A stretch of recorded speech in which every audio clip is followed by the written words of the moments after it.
우리는 살아가면서 참 다양한 기준으로 복을 판단하고 정의할 때가 있습니다.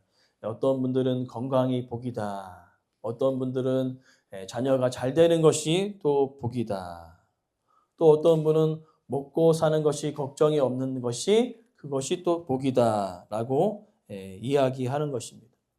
그러면서 이제 그러한 것들을 복으로 정의하고 살아가는 사람들은 조그만 건강에 문제가 있고 조그만 자녀들이 안 되고 그 다음에 먹고 사는 문제가 발생했을 때에 이렇게 이야기한답니다. 내게는 참 복이 없구나. 이렇게 살아간다는 것이죠.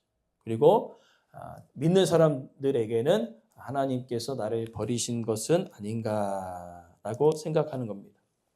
그러나 성경은요, 우리가 눈에 보여지는 복뿐만 아니라 또 다른 복이 있음을 이야기하고 있습니다. 특별히 이제 에베소서는요, 이제 오늘서부터 에베소서를 쭉 묵상할 텐데, 이 교회를 중심으로 다루고 있는데, 교회 안에는요, 성도들이 있다는 것이에요. 특별히 오늘 본문의 말씀은 그렇게 하나님께서 우리를 하나님의 자녀 삼아 주셨는데, 그 놀라운 그 일들을 삼위 하나님께서 함께 일하셨더라고 이야기하고 있습니다. 즉 성부 하나님, 성자 하나님, 성령 하나님께서 우리 한 사람을 위해서 놀라운 복 세 가지를 우리 가운데 허락하셨다는 것입니다. 무엇인지 우리가 말씀을 통하여서 이 세 가지 복을 우리가 확인함을 통하여서 우리 안에 성부 하나님, 성자 하나님, 성령 하나님께서 주신 그 놀라운 복을 우리 삶 속에서 누려지길 간절히 소망합니다. 먼저 우리가 본문을 우리가 알기 이전에 3절부터 14절의 내용은요.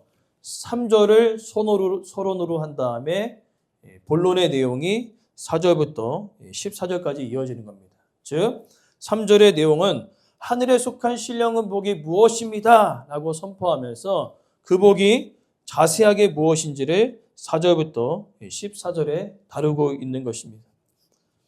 그러면서 우리가 기억해야 될 것은 그 은혜를 주신 그 하나님 찬송하리로다.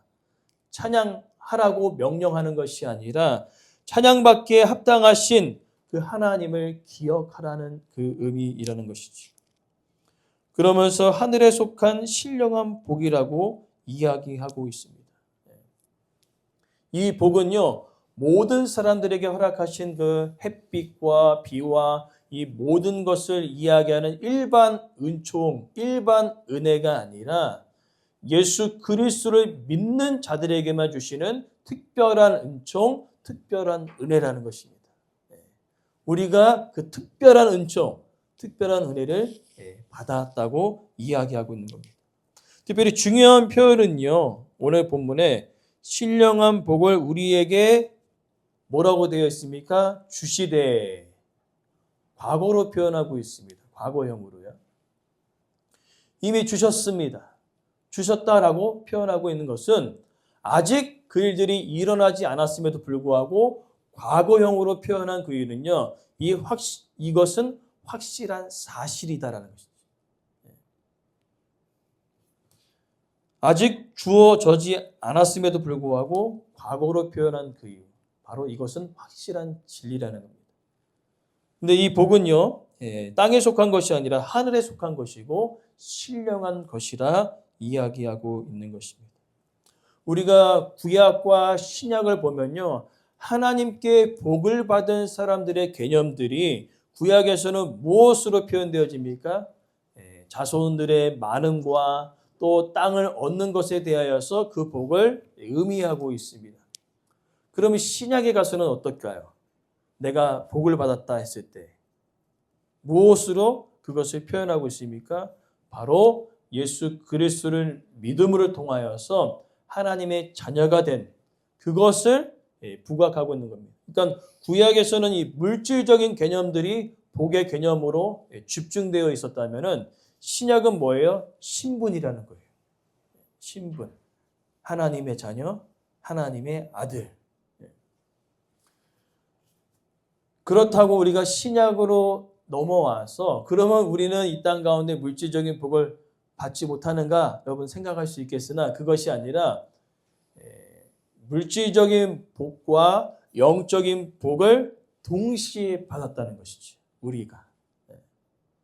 그러나 우리는요 이 물질적인 복을 생각할 때 우리 개념으로 생각하기 때문에 나는 못 받았다라고 생각할 때가 있어요.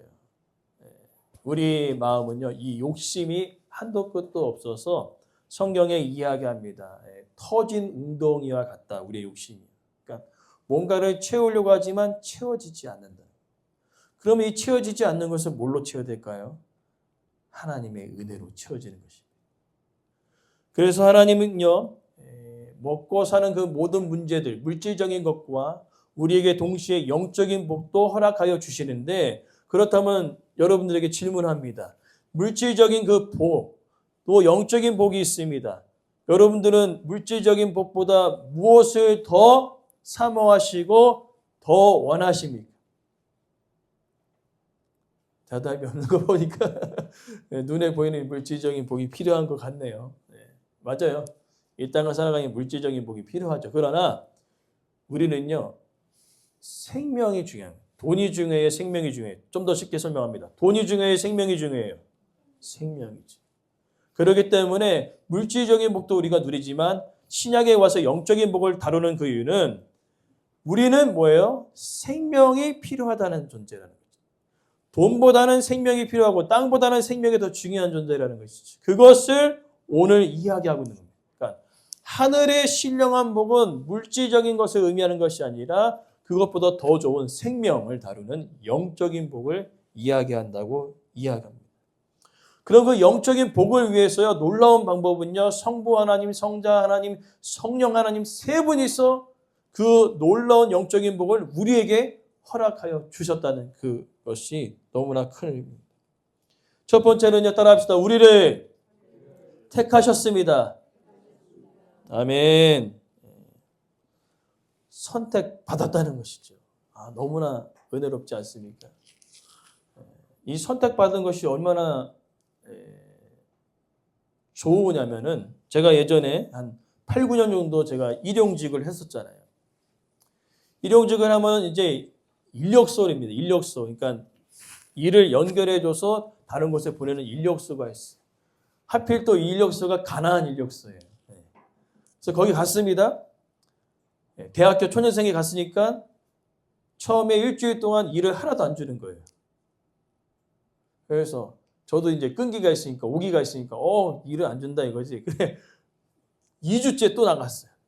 2주째 나가니까 그제서야 일을 하나씩 주는데 왜 그랬냐 했더니 보니까 대학생들이 많이 온대요. 왜냐하면 많은 돈을 받을 수 있으니까요. 근데 하루 만에 그만두는 친구도 있고 저랑 같이 일했던 친구는 보니까 아침에 갔다가 점심 먹고 사라졌어. 같이 일을 해야 되는데. 그런 이 멘탈이 약한 대학생들이 있었다는 거예요. 그러다 보니까 일주일 동안 지켜본 겁니다. 저도 대학생이니까. 근데 일주일 동안 쉬지 않고 나오는 거예요. 일도 안 주는데. 그리고 2주째부터 일을 나가기 시작하는데 이게 선택받는 것이 얼마나 중요한가. 누구누구 아저씨 여기 일하러 나가세요. 얼마나 기쁜지 몰라요. 선택받는 게. 이 선택 안 받으신 분들은 그냥 돌아와야 돼요. 공치는 거예요. 하루 벌어서 하루 먹고 사는 분들은 그냥 공치고 돌아오면 어때요? 얼마나 서운합니까? 이 선택받는 것이 얼마나 좋은지 몰라요. 또 우리가 입사할 때 여러 많은 사람들이 있지 않습니까? 여러 많은 사람들 중에 여러 가지 것들을 다 해가지고 대기업에 딱 입사하는 그 선택을 받았을 때 여러분 어떻습니까? 얼마나 기쁩니까? 그러나 그러한 선택하는 것과 뽑혀지는 모든 것들은요, 스펙과 또 자신의 여러 가지 재능과 이런 모든 것들이 갖춰져야지만이 어떻게 해요? 뽑힐 수 있는 겁니다. 만약에 이렇게 우리가 자격과 신분과 이런 모든 것들로 인하여서 하나님께서 하나님의 아들과 자녀로 선택하셨다면은 과연 있을까요, 없을까요? 오늘 본문에 보니까 창세전부터 하나님께서 허락하셨는데 흠이 없게 하셨다. 하나님께서 흠이 없으신 거룩하신 분인데 그 거룩하신 하나님 앞에 우리를 비춰봤을 때 어때요? 선택하기가 민망할 정도라는 거죠. 그러나 놀라운 사실은요. 하나님의 선택은요. 우리가 부족해도 우리가 연약해도 심지어 로마서에 보면은 우리가 아직 죄인 되었을 때 우리를 먼저 선택하셨다는 거죠. 엄청난 은혜라는 것입니다. 선택을 하셨는데 우리에게 있는 것이 아니라 선택권이 우리에게 있는 것이 아니라 누구에게 있었습니까? 하나님께 있는데 하나님께서 조건을 보신다 안 보신다? 안 보셨다는 거예요.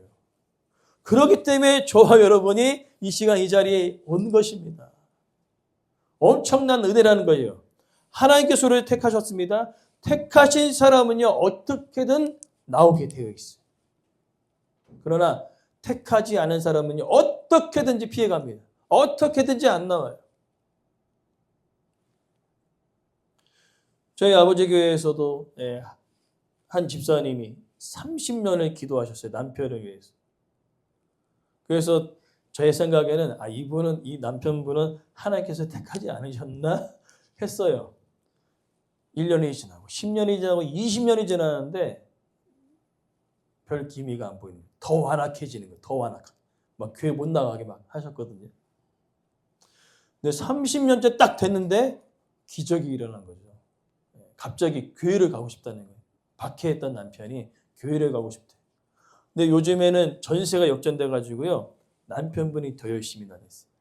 부인이 막 빠지려고 하면 어디서 지금 주의를 빠지냐고 막 그러면서 더 열심히 섬기고 계시다고요. 하나님께서 선택하신 분은요. 어떻게 하든지 우리가 보겠을 때는 이 사람 안 될 것 같은데 하더라도 하나님은 선택하신 그 자를 부르시고 또한 예배하게 하시는 하나님 되심을 믿습니다.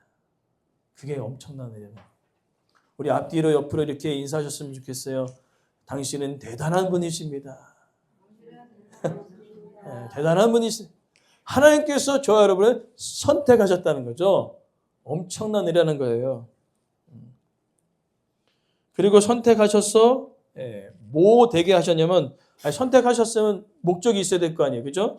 5절 말씀 보십시오. 함께 따라합시다. 자기의 아들들이 되게 하셨으니 놀라운 애죠.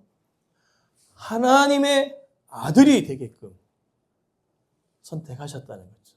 선택하신 것도 너무나 감사한데 뭐예요? 아들이 되게 하셨다는 겁니다. 근데 더 놀라운 사실은요. 당시에 이스라엘 백성들이 있지 않습니까? 이스라엘 백성들이 있었을 때 두의 형제 첫째죠. 땡큐네. 저도 첫째거든요. 이스라엘 문화에서는요. 첫째가 상속을 받을 때 거의 3분의 2를 가져가요. 둘째는 3분의 1. 셋째는 없을까요? 거의 없어요. 유산이 거의 없어요. 첫째 손 들어보십시오. 첫째. 김영희 선생님 첫째이신가요? 첫째 아니세요? 아유, 그래도 괜찮습니다. 누님이 있어도 이스라엘 나라는 여자가 아니라 남자가 우선되니까 오늘 우리 좋네요. 3분의 2 받으실 분이 많이 있네요. 노민우도 받을 수 있어요. 이스라엘 나라에는 노민우 막내지만 받을 수 있어요. 아무튼 아들이 되셨는데 하늘나라의 상속권을 우리에게 주셨다는 거죠. 이건 놀라운 거거든요. 하나님의 나라에서 모든 것을 다 누릴 수 있는 그 상속권을 우리에게 주셨다는 거예요. 그러니까 첫째만 주신 것이 아니라 권사님도 주셨어요. 아멘. 끝내주잖아요. 하나님의 나라의 상속권을 우리에게 넘겨주셨다는 거죠. 우리가 잘해서가 아닙니다. 우리가 잘나서가 아닙니다. 그냥 선택하셨기 때문에. 이것이 하나님께서 우리에게 하신 일이라는 거죠. 그러나 중요한 것이 있습니다. 하나님의 아들이 되고 상속권이 되기 위해서 우리에게 주셨는데 문제가 발생하죠.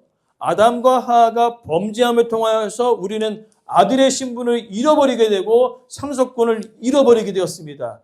아유, 안타깝네. 그죠? 안타깝잖아요.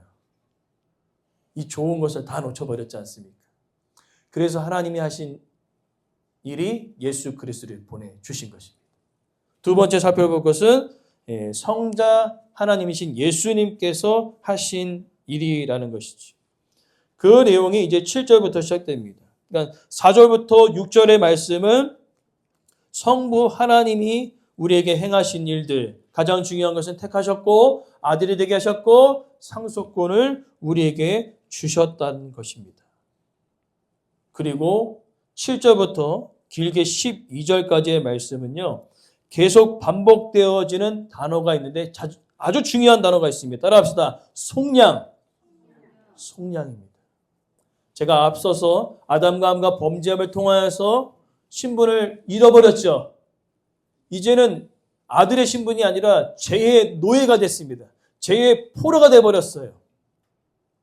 당시 로마 시대에는요, 노예들이 얼마나 많았는지 이 로마 제국에 2천만 명이라는 노예들이 있었습니다. 엄청 많죠. 2천만 명이 있었어요. 그리고 노예를 사고 파는 시장이 있었습니다. 사람들을 파는 그곳. 거기서 이제 누군가 값을 지불하잖아요. 값을 지불해서 종을 사게 되어지면 어떻게 해요? 그는 자유함을 잃게 되어지는데 문제는 제일 중요한 건 뭐예요? 값을 치러야 된다는 거예요. 값을 치러야 된다. 값을 치러야 자유함을 입을 수 있다는 것이죠. 그래서 예수님께서 오셔서 속량하신 겁니다. 우리가 죄의 노예고 죄의 포로로 있는데 그 값을 지불하시는 거예요. 누구한테 지불하는 겁니까? 하나님께 지불하는 거죠. 뭘로? 예수 그리스도의 십자가의 피 흘림을 통하여. 하나님 앞에 설 수 없잖아요. 우리가 죄인이기 때문에. 신분이 회복되어야 되잖아요. 누굴 통하여서? 예수 그리스도를 믿음을 통하여 그 피를 믿어 죄사함을 받은 자만이, 속량을 받은 자만이 어떻게 합니까? 하나님의 자녀의 신분이 회복되어지는 겁니다. 그러니까 더 쉽게 설명하자면은 우리가 죄를 갖고 있어요. 하나님께 갈 수 없습니다. 그죠? 예수님은요, 죄가 있으세요? 없으세요? 없으십니다. 예수님께서 십자가의 죽으심을 통하여서 예수님의 죄 없으심과 그 의로우심이 우리에게 온 것입니다. 그리고 반대로 우리의 죄가 어디로 옮겨진 것입니까? 예수님께서 옮겨진 거예요. 그것이 바로 속량의 아주 중요한 개념입니다. 예수님께서 우리를 통하여 하신 일, 죄사함을 받게 하셨는데 이것이 9절에 보니까요, 비밀이에요. 비밀. 비밀이었기 때문에 많은 사람들이 깨닫지 못하여서 이스라엘 백성들은 어떻게 합니까? 예수님의 십자가에 못 박으라 얘기했었고 사도들이 그렇게 열심히 전도했음에도 불구하고 그들은 이것이 비밀이었기 때문에 믿지 못했다는 겁니다.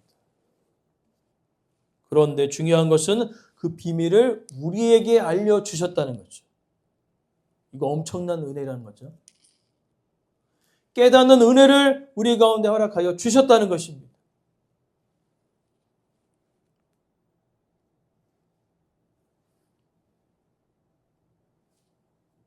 그리고 8절은 지혜와 총명함을 우리 가운데 허락하여 주셨다는 겁니다.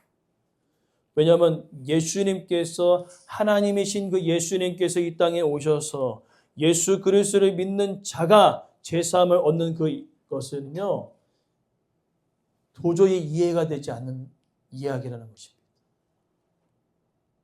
근데 그것을 깨달을 수 있는 지혜와 총명함을 우리 가운데 허락하여 주셨다는 것입니다. 그리고 아주 중요한 개념이 10절에 있는데 그리스도 안에서 통일되었다는 겁니다. 통일되었다는 것은 뭐예요? 하나가 되었다는 거죠. 제가 앞서서 말씀드렸습니다. 원래는 우리가 아들이었습니다. 상속권을 가지고 있었습니다. 그러나 아담과 하와의 범죄 이후로 아들의 자격과 상속권을 탈당하였어요. 그 다음에 더 중요한 하나님과의 관계가 멀어져 버렸습니다. 하나가 되지 못하였습니다. 그러나 이제 관계가 회복되어지는 거죠. 하나가 된 겁니다. 아버지와 아들로서 상속권을 우리가 받게 되어진다는 것입니다. 놀라운 은혜지요. 그것을 바로 11절부터 12절에 하나님께서 하나님의 뜻대로 결정하셔서 그 계획에 따라 움직여 나가시는 겁니다. 우리가 아니라 하나님의 계획에 따라 그것을 움직여 나가는 겁니다. 사람의 계획이면 몇 번이라도 실패했겠지만 하나님의 계획은 단 한 번도 실패한 적이 없으시다는 거죠. 자, 그러면 이제 제일 중요한 부분이 있어요. 이제 13절부터 14절에 성령님께서 우리에게 주신 복인데, 여러분 구원 받은 걸 어떻게 알고 있어요? 하나님의 자녀된 거, 상속권을 가지고 있는 거 어떻게 알 수 있어요? 모르죠. 모르잖아요. 그래서 성령님이 하시는 일이 있다는 겁니다. 성령님이 하시는 일은 따라합시다. 인치심과 보증. 인치심. 여기 인쳤다는 것은요, 예전에 인을 쳤다는 것은 편지나 계약서에 중요한 문서가 있어요. 그 중요한 문서에 밀랍을 녹입니다. 밀랍을 녹여갖고요, 자신의 도장을 딱 찍어버립니다. 그것은 이 문서가 진짜임을 이야기하는 것이고 이 문서가 내 소유임을 이야기하는 것이죠. 그리고 이것은 본인임을 인증한 것뿐만 아니라 법적인 효력도 가지고 있습니다. 여러분 뭐 이렇게 땅을 계약하시거나 아니면 집문서나 여러분 보면 도장 찍혀 있지요. 도장 없으면 뭐예요? 무효. 도장 있으면 진짜 법적 효력. 여러분 성령님이 여러분 가운데 인치셨다는 그 이유는요, 예수님께서 나를 위해 피 흘려 죽으심을 여러분 믿으세요? 믿으십니까? 믿어지시죠? 이것이 인치심이에요. 이건 절대 일반 사람들은 믿어지지 않아요. 근데 나를 위해서 예수님께서 죽으셨다? 이것이 믿어지는 것이 인치심의 결과이고요. 또한 그 예수님이 죽으시고 3일 만에 부활하심을 믿으십니까? 믿어진다면 그것이 성령님께서 우리 가운데 인치신 거예요. 알게 하여 주셨다는 것입니다. 그리고 보증입니다. 보증은 뭘 보증할까요? 우리가 지금 이 땅은 나그네죠. 어디 가야 돼요, 우리? 천국 가야 되잖아요. 천국 가는 확실한 보증이 우리 안에 성령님이 계시다는 것이죠. 그 성령님이 계시는지 안 계시는지 우리가 어떻게 알 수 있습니까? 여러 가지 다양한 방법으로 알 수 있어요. 우리가 말씀이 선포될 때에 갑자기 막 뜨거워지거나 눈물이 흐르거나 찬양을 통해서 눈물이 흐릅니다. 또한 내가 말씀을 따라 살아가는데 세상의 방법보다는 하나님의 말씀을 택하는 것을 내가 선택하는 거죠. 예전에는, 과거에는요, 내가 예수님 믿었다고 생각할지라도 세상의 방법대로 살아갔는데 이제는 그것대로 살아가기 싫은 거예요. 하나님의 말씀대로 살아가고자 하는 그 마음들이 내 안에 생겨나는 것입니다. 그것이 바로 여러분 안에 성령님이 계시다는 증거예요. 증거입니다. 찬양을 통하여서, 말씀을 통하여서 이 눈물이 흐르는 것은 그냥 흘려지는 것이 아니라 내 안에 성령님께서 역사하시는 거죠. 그럼 성령님이 여러분 안에 계십니까? 아멘. 그럼 천국에 다 가실 수 있죠? 이거 엄청나게 중요한 개념이에요. 그러기에 오늘 우리는요, 성도라 불려지고 하나님의 아들이라 불려지고 하나님의 나라의 상속권을 받은 자라고 불려지게 되었다는 것입니다. 이것이 바로 교회를 이루는 한 분 한 분의 공동체라는 거죠. 이게 교회인 거예요. 이러한 사람이 모인 것이 교회라는 것입니다. 오늘 우리를 위해서 엄청난 일을 하셨어요. 성부 하나님. 오늘 우리가 다른 것을 다 잊어버려도 이거는 교리적인 겁니다. 여러분들이 신앙생활할 때 무너지지 않게 하고 신앙이 흔들리지 않게 하는 아주 중요한 교리예요. 여러분 기억하십시오. 하나님께서 우리를 뭘 하셨습니까? 택하셨습니다. 하나님의 아들로 상속권을 받은 자로서요. 그러나 우리가 아담과 하와 이후에 죄를 범함을 통하여 다 잊어버렸죠. 아들의 자기가 산소껏 다 잊어버려서 뭐가 됐어요? 이제는 죄의 포로 노예가 돼버렸습니다. 근데 하나님은 한 번 우리를 선택하셨기 때문에 그냥 버리지 아니하셨어요. 그래서 누구를 보내셨어요? 예수 그리스도를 보내주셨어. 우리의 죄의 값을 대신 지심을 통하여 예수님이 우리 대신 십자가 지셨어요. 그리고 예수님께 있는 그 의와 그 놀라운 그 신분, 하나님의 아들 되어지는 그 신분을 우리에게로 다시 옮겨주셨다는 겁니다. 회복됐다는 거죠. 그러나 그 모든 것들을 우리가 어떻게 할 수 있습니까? 성령님을 통하여서 꽝꽝 도장을 찍은 겁니다. 너는 내 사람이다라고요. 보증입니다. 천국에 우린 갈 수 있다라고 얘기하셨다는 거죠. 성령님께서. 여러분 성령님이 어떻게 계신지 제가 말씀을 드렸습니다. 찬양과 말씀을 통하여 눈물이 흐르고 또한 세상의 방법보다는 하나님의 말씀을 택하려는 그 믿음의 결단이 내 안에 있다면 여러분 성령님이 여러분들에게 거하신다는 확실한 증거가 된다는 것이지. 그러하기에 오늘 우리는 기억합시다. 하늘의 신령한 복을 우리는 받은 사람이라는 거죠. 이미 받았습니다. 이미 받았죠. 그리고 더 나아가 우린 세 가지를 함께 기억합니다. 하나님께서 받은 사람이며 죄사함을 받은 사람이며 그 다음에 성령님이 내 안에 계시는 성령 충만한 사람임을 우리가 날마다 기억할 수 있는 우리의 삶이 되어지기 원하고요. 더 나아가 여러분들의 삶을 통하여서 하늘의 신령한 그 복들이 여러분 통하여 흘러감을 통하여 또 다른 사람도 이 복을 누리는 그 일에 저와 여러분들이 사용되어지길 간절히 소망합니다.